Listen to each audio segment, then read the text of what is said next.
Continuing the reading, Chapter 4. The Dark of the World. You want to get out of locked up root cellar? Think like a mole. While Squint and Corny are busy jawing, I take a spindle from a busted up chair and start digging around the stonework. Don't take long to loosen up a stone, and then use the spindle for a lever to pry it out of the foundation. The stone makes a pretty good thud when it's hit dirt on the floor.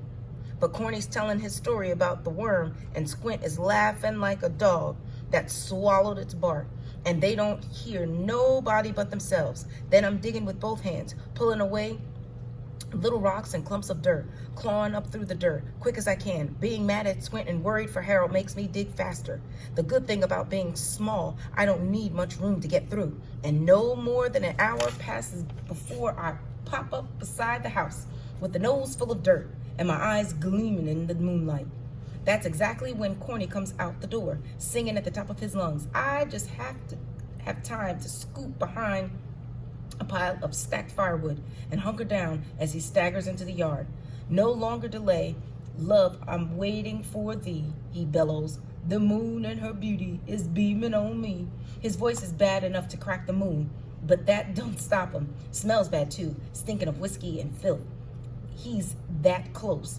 Drink has made him half blind, I guess, because he never sees me, but goes on his merry way, letting his boots find the ruts of the pathway home.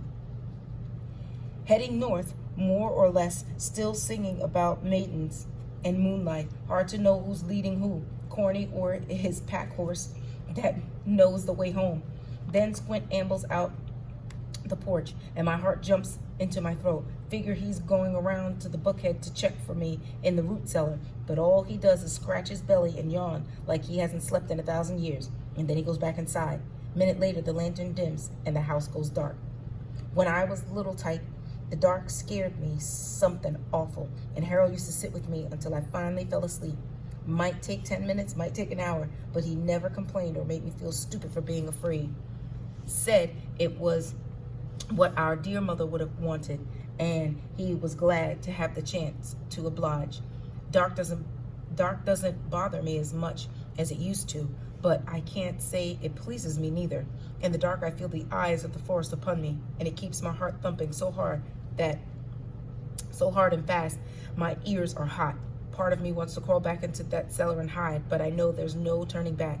After a while, old Squint commences to snore, which he does so loud and fruitful you could hear it in the next county. Never mind, from behind the woodpile. It's now or never, so I get up from behind the woodpile and head for the padlock where Squint left the horse. The way I figure our dear mother would want me to save Harold from getting killed in the war, just like she wanted him to keep me from being scared of the dark. Can't catch up to him on foot, so it stands to reason she'd want me to take Bob, the horse, even if some folks might consider it stealing. Fact is, old Bob came to Squint as part of my mother's estate, so I have prior attachment, even if it's not exactly legal. Bob doesn't mind. He comes over and nuzzles at my hand soon as I duck into the padlock. Always does that, even though I never once had an apple or a lump of sugar to give him. Could be he recognizes my smell, or maybe he just likes the company. Hey, Bob, I whisper. Want to go for a walk tonight? Good horse. Shush. Easy now. Squint left the bridle on him, and only the saddle the horse has ever known is an old blanket, so it doesn't take but a moment to lead him out of the padlock and away from the house. Seems like we're making a dreadful racket with clattering hooves and me tripping over rocks and such, and that will wake the dead and Squint too. He never does awaken, and by the time me and Bob get over the first hill, the moon is down and the dark of the world is all around us. A few stars show through the racing clouds, and that's enough to point me south and follow in my brother's footsteps, even if I can't exactly see him. Figure to get out as many miles away as possible before sunrise. Squint is sure to follow, if only to get back his horse, and this time he will really have murder in his mind.